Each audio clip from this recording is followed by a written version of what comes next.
How can such a powerful man be defeated by something invisible at a distance, but cruel up close?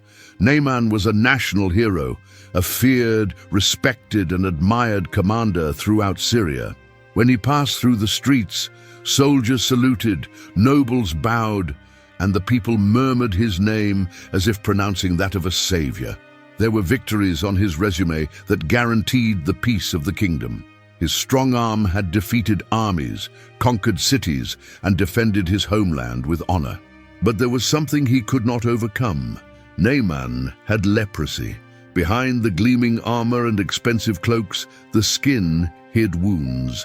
Little by little, pieces of his identity slipped away along with the signs of the disease. And the cruelest thing was that at that time, leprosy was not just an illness. It was a sentence of shame, exclusion, and inevitably death. How can such a powerful man be held hostage by something that no military power can destroy? This question echoed on the palace walls, but no one dared to utter it aloud. Naaman was still treated as a general, but he knew deep down that something inside him was crumbling. And no matter how firm he kept his posture before his soldiers, his soul was already beginning to bow in pain and despair. The pagan priests offered no answers. The court doctors applied oils and ointments without success. The gods of Syria, so praised in the war campaigns, remained silent in the face of the illness. Leprosy was like a voice that said, "Not all the power in the world can save you." This is the key to understanding Naaman's story. It is not just about the healing of a sick body, but about the collapse of pride and the birth of faith. Naaman is the representation of the man who has everything, except what matters most. His journey does not begin with the disease, but with the realization that his strength has limits, and it is there, at the height of fragility, that God begins to write a new chapter. It was this pain, hidden behind the glory, that paved the way for the unexpected. In the silence where Naaman's pride was beginning to yield, an unexpected voice arose. It was not from a famous priest, nor from a consecrated warrior. It was the voice of a nameless girl, forcibly taken from her homeland, Israel, and given as a servant to the general's wife. In the eyes of society, she was insignificant. But in God's eyes, she carried a key that could open doors that no army could break down. Before we continue, I want to tell you something. You didn't get here by chance. God has a powerful word for you today. Comment, "I trust in you, Lord." Comment from which city you are watching this video and subscribe to our channel. Give a like to this video so that the word of God can reach more people just like it reached you. Don't ignore this message. God wants to touch your life now, just like he touched Naaman's life. While Naaman hid his wounds, this young slave carried a faith that did not bow to the pain of captivity. She could have remained silent. She could have wished that the general's suffering would increase, but her compassion spoke louder. And one day, perhaps observing the downcast countenance of the lady of the house, she broke the silence with words that carried hope. "Oh, that my Lord were with the prophet who is in Samaria, for he would heal him of his leprosy." That statement crossed the house like lightning. It was too bold. A prophet in Israel cure leprosy? Where did this certainty come from? The girl offered no technical explanations nor guarantees. She spoke with the authority of one who knows the God she serves. Her words, simple and direct, touched something that not even Naaman's military strategies had managed to achieve: faith. The most impressive thing was not just what she said, but the fact that someone, in her position, dared to speak. The culture of the time did not listen to captives, much less to girls. But truth has a curious way of overcoming barriers. Her phrase crossed Naaman's pride, crossed the palace corridors, and reached the king of Syria. Thus began the movement of an official entourage, loaded with gold, silver, fine clothes, and a diplomatic letter. The powerful commander was willing to travel to Israel, carrying all his impressiveness, to follow the indication of a foreign and enslaved child. What seemed like madness was, in fact, the beginning of the miracle. God did not begin the healing in the Jordan River, but in the heart that learned to listen even to the small ones. The Syrian entourage crossed the borders with fanfare. Decorated carriages, elite soldiers, slaves carrying chests with treasures, all this in the name of a simple and direct request: healing. But for those who saw from the outside, the parade looked more like a diplomatic mission than a search for a miracle. Their destination was the royal palace of Israel, not the prophet, not yet. In the Israeli capital, the letter sent by the king of Syria was delivered with formality. The messenger read it before the throne, while the eyes of the king of Israel ran through each line with growing unease. With this letter, I am sending Naaman, my servant, that you may cure him of his leprosy. The king was still for a moment. Then he tore his clothes in despair. He did not see faith in the words. He saw a trap.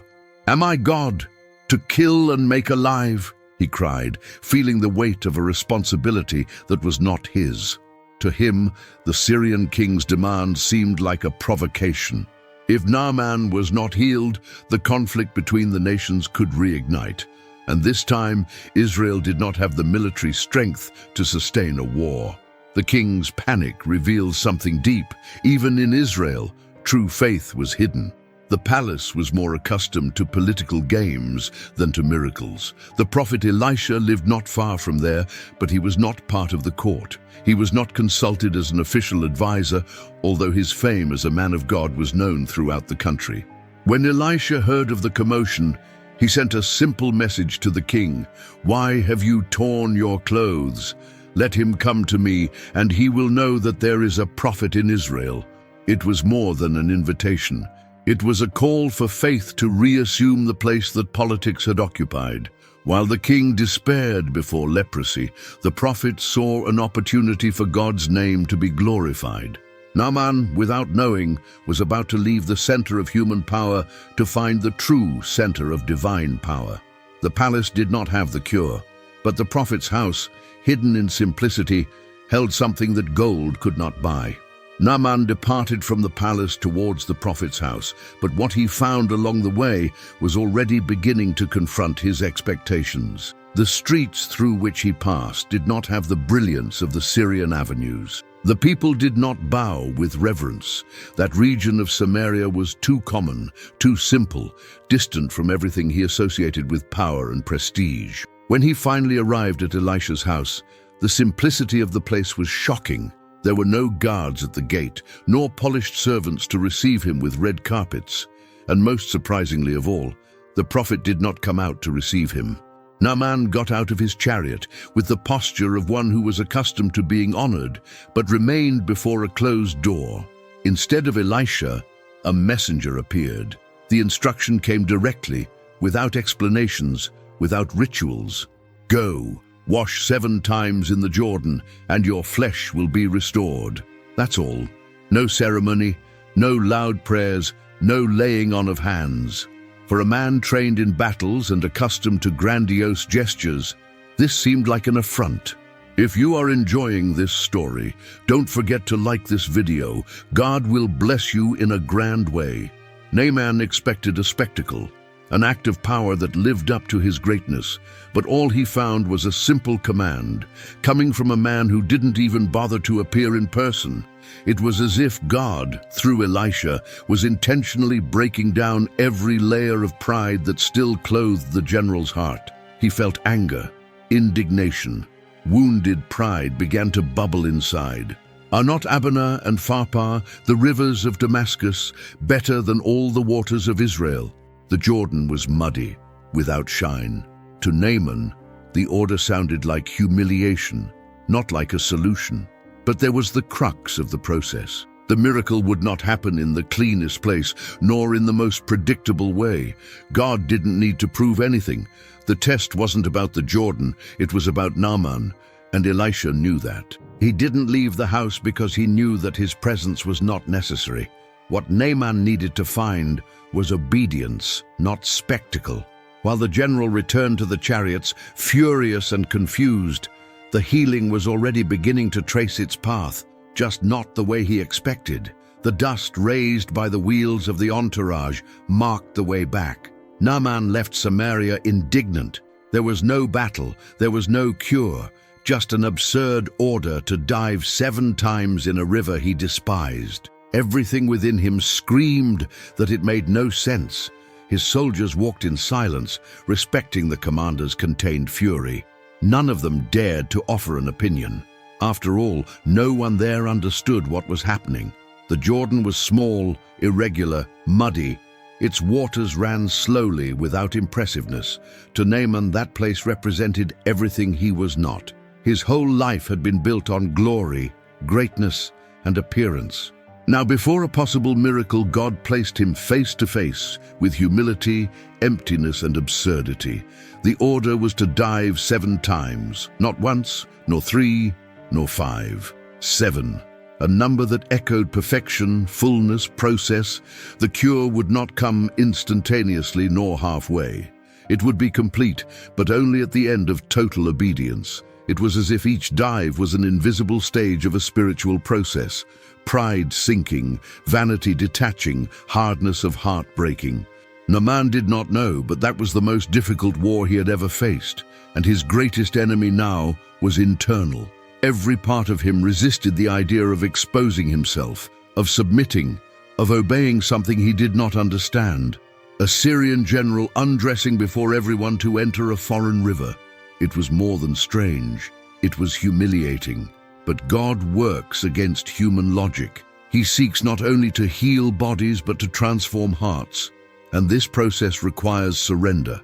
As much as he tried to resist, something inside Naaman was beginning to yield. Perhaps it was the silence of despair. Perhaps the weight of years living with leprosy. Perhaps the echo of the words of that captive girl. Whatever it was, the general finally stopped at the edge of the Jordan. The moment was decisive. He was before the river, before himself, before God. It was time to choose between maintaining his image or diving into obedience. The calm and muddy waters waited. Naaman was about to experience the impossible if he had the courage to surrender. Naaman's eyes stared at the Jordan as if the river itself were the enemy. He was there on the verge of the decision, but the war within him still raged. The instruction was clear, so was the destination. But pride, wounded and stubborn, was reluctant to yield. As much as he was before the only concrete hope of healing, something within him screamed not to bow down. He had gotten out of his chariot, yes, but he hadn't gotten down completely. His clothes may have already been off his body, but the emotional armor still resisted. The man who defeated armies did not want to lose to such a simple gesture. Leprosy corroded his flesh, but it was pride that hindered the cure. An uncomfortable silence formed around. The soldiers watched from afar, not knowing if they should intervene. The servants kept their heads down, and Naaman walked from side to side, muttering, as if looking for reasons to give up. Inside, a storm. How to obey something that completely challenged his logic and his status. The resistance was fueled by a sense of entitlement. He had brought expensive gifts, come from afar, sought out the prophet. He expected something that matched what he judged to be.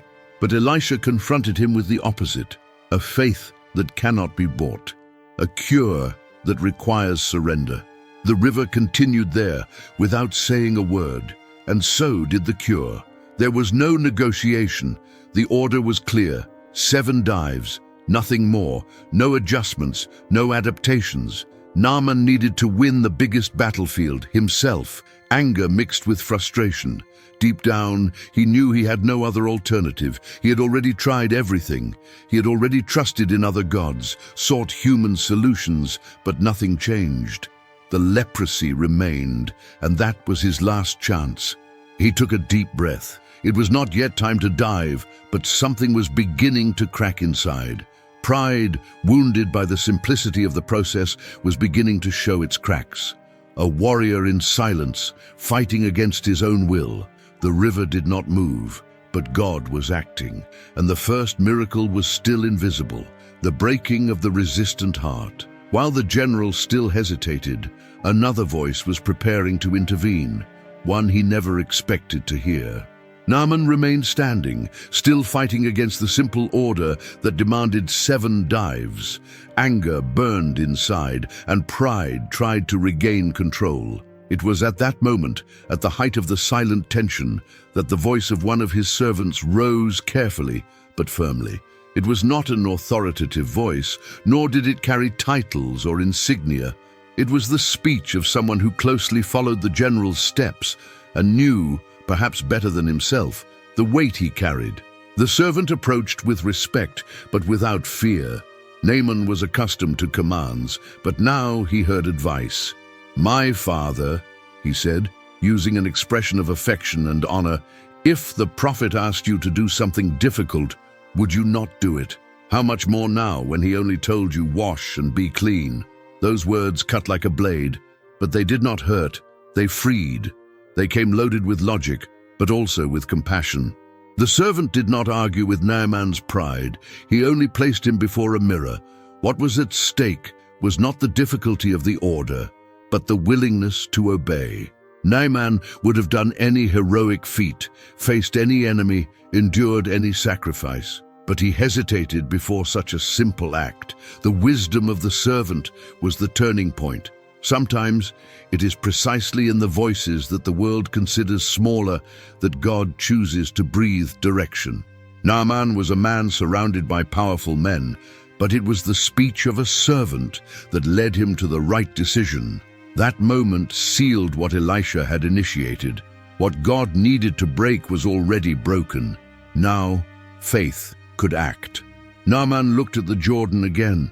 The arguments of the heart were silenced. Logic gave way to trust. Resistance lost strength before the truth. What mattered most now was not the form, but the result. If those waters carried the path to healing, then he had no more reason to delay. The servants, who had remained discreet until then, became vital instruments of the miracle. With words that did not demand but guided, they paved the way for the most awaited moment of the entire journey. Naaman finally began to walk towards the waters. Naaman entered the waters of the Jordan with slow, heavy steps, as one who walks between what was and what can be. The entourage watched in absolute silence.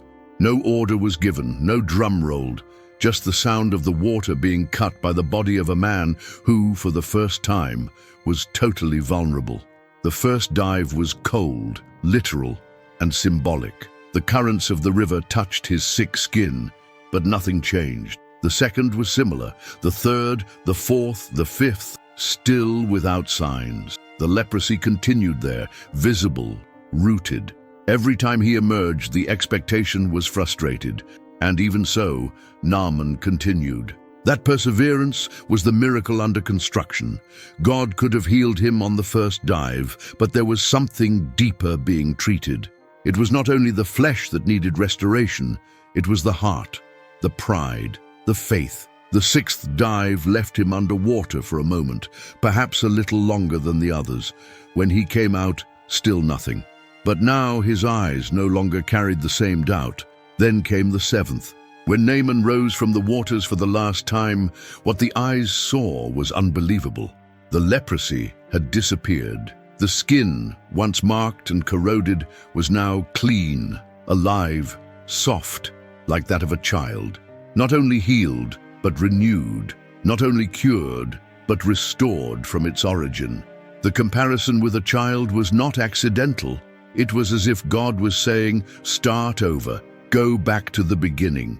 That body, so accustomed to the harshness of war, now dressed in fragility, lightness, rebirth. The physical healing was evident, but there was an invisible transformation that shone even more strongly. Naaman, the general, the warrior, the Iron Man, was now experiencing something that no battlefield could provide: grace. He had not bought it, nor deserved it, only obeyed. And it was on that simple, unarmed path that the miracle happened. His servants ran towards him. Emotion took over the environment. What was once hesitation turned into uncontainable joy. Naaman had overcome himself, and God had answered. He was no longer just a healed man, he was a transformed man. Naaman was still with his feet soaked when something deeper began to emerge within him. The water no longer flowed only from the healed skin, but from a soul that had been washed of all haughtiness. He did not return to the chariot immediately. He did not run to display his new body in the Syrian squares. His first impulse was another, to return to the prophet. That return was not just a gesture of gratitude, it was a declaration. Naaman understood that what had happened went beyond medicine, magic, and any religious system he knew. Therefore, he returned to Elisha's house not as a general on a mission, but as a man in surrender. When Elisha finally received him, Naaman did not speak of the new skin. He did not ask for scientific explanations. His words were simple but powerful. Indeed, I know that there is no God in all the earth except in Israel. That phrase was more than a recognition. It was a conversion. The faith that once belonged only to the captive girl now also inhabited the heart of the general. Naaman offered gifts to the prophet, trying to reciprocate in some way. But Elisha refused. The miracle was not for sale, and the prophet would not be complicit in a reward system. What Naaman had received came directly from God, and should remain so, free, undeserved, sacred. Even so, Naaman did not leave empty-handed. He asked Elisha for a portion of land from Israel to take with him.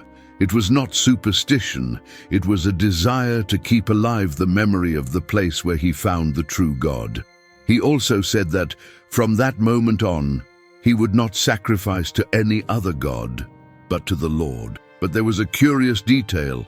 Naaman asked for anticipated forgiveness for something he would still have to do. As part of the Syrian protocol, he would accompany the king in pagan cults, supporting his arm while the monarch bowed. Naaman would not worship, but he would be there physically.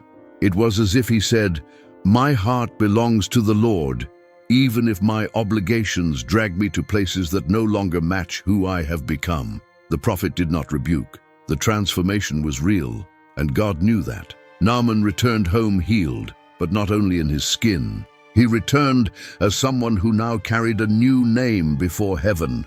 Naaman departed in peace, carrying in his heart the certainty that he had found the true God. His steps, now light, followed the path back to Syria, but behind him there was still someone watching with different eyes. Gehazi, Elisha's servant, had witnessed everything. He saw the leprosy disappear. He heard the declaration of faith. He witnessed the refusal of the gifts. And even so, something within him was not satisfied. To Gehazi, it all seemed like a waste. How to accept that someone would come with silver, gold, fine clothes and leave, taking the blessing without leaving anything in return. The gratuity of the miracle bothered him. In his mind, it was fair to receive something. It was reasonable to be rewarded. The logic of grace did not fit into his understanding, shaped by exchange. Taken by this thought, Gehazi ran after Naaman's entourage. He made up a story. He said that 2 young prophets had arrived and needed help. Naaman, still taken by gratitude, did not hesitate. He gave silver and clothes with generosity. It was a sincere gesture, but Gehazi's lie corrupted everything. Upon returning, he tried to hide the goods. He buried in the ground what his heart had buried first, the truth. But Elisha, a man sensitive to the Spirit of God, already knew. When confronted, Gehazi still tried to disguise. But there was no way to lie before one who walked in full communion with the Lord. The prophet's response was harsh, direct, without beating around the bush. Was it a time to receive money and to receive garments and olive groves and vineyards and sheep and oxen and male and female servants? It was not just about objects. It was about the moment. What was at stake? There was not an opportunity for gain, but a divine act that needed to remain pure. Elisha understood that accepting payment would tarnish the nature of the miracle, and Gehazi, with his greed, touched that which was sacred. The judgment came immediately. The leprosy that had left Naaman's body would now cling to Gehazi and his descendants. The curse went out of the healed foreigner and entered the house of the servant who knew the truth, but did not honor it. Naaman's story ends with grace, Gehazi's with greed. A proof that the heart that opens to faith is restored, but the one that closes for interest can become the new sick, even without visible wounds. If you like biblical stories like Naaman's, I invite you to subscribe to our channel so you don't miss the next videos. Leave your like and share this video with someone you love. May God bless you. Until the next video.